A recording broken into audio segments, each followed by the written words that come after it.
In the Impact segment tonight, the growing violence in Egypt. Now, the great unknown for America is who is going to fill the void when President Hosni Mubarak leaves the scene. Senator John McCain has some serious questions about one of the opposition leaders.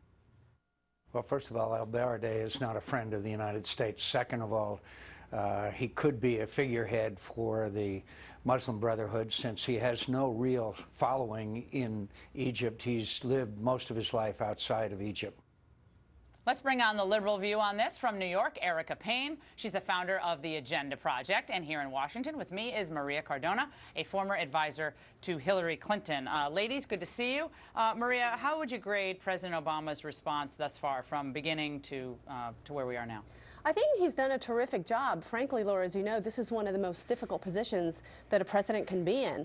I think he's been very calibrated, as he should be, using Secretary Clinton to be front and center on this, as that should be as well. They have focused on the key messages of making sure that whatever happens in Egypt has to happen peacefully. Clearly, we know that hasn't happened in the past couple days, and they have said that they condemn any violence.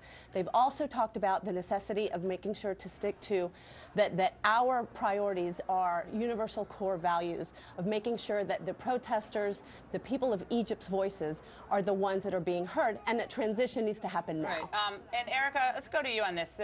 The voices of the people in Egypt, it's kind of hard to figure out what that's ultimately going to look like when it comes to an elected official, right?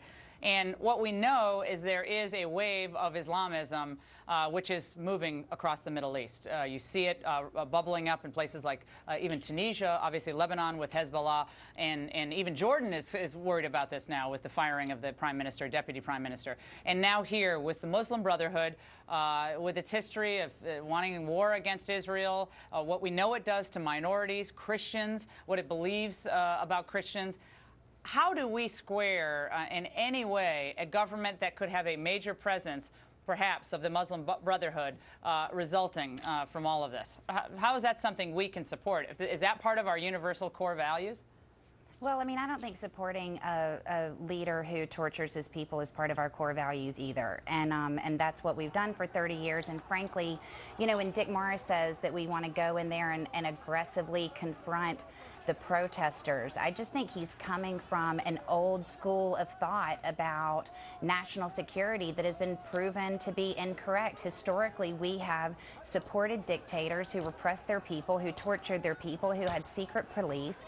And it's time we learned that, you know, in the heart of everyone is, you know, someone who wants to have political freedom and the ability to have economic freedom. And it's what George Bush talked about. You know, I didn't think I'd very often agree with George Bush, but he said, you know, democracy resides in the heart of everyone, and the students are out there doing this, not not an Islamic regime. Again, I'm not here to defend, believe me, Hosni Mubarak. That's not what I'm about. But what I'm trying to get at is the next step, obviously, where we go next.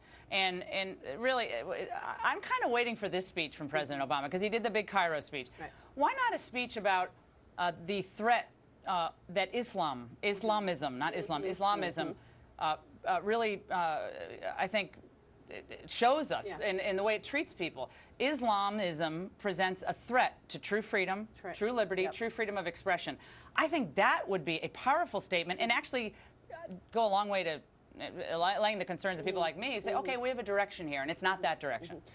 I think you're right in terms of everybody wanting to hear that, and I can tell you from the standpoint of this White House and this administration, they believe that as well. The issue is, as you know, Laura, these things are complicated, and it has to be calibrated. I think one thing that we have to keep in mind here, this uprising has happened very organically. These are people on the streets of Egypt that want freedom, that want their voices heard. I think they would understand what a fundamentalist, radical Islamist government would mean to them, and it's not what they want. They want real democracy. They want real freedom. They want their voices to be heard, and this has got to happen from the ground up. This has got to be a decision that Egypt makes, not a decision that comes from the United States. Now, Erica, do you see what I'm saying, though, about the Islamism? A speech talking about what Islamism, the threat it poses to freedom, minority rights. I mean, worry about gay rights. I mean, how about what they do to gay people, what they do to Christians, what they do? I mean, this is something we're hungering for, at least I am.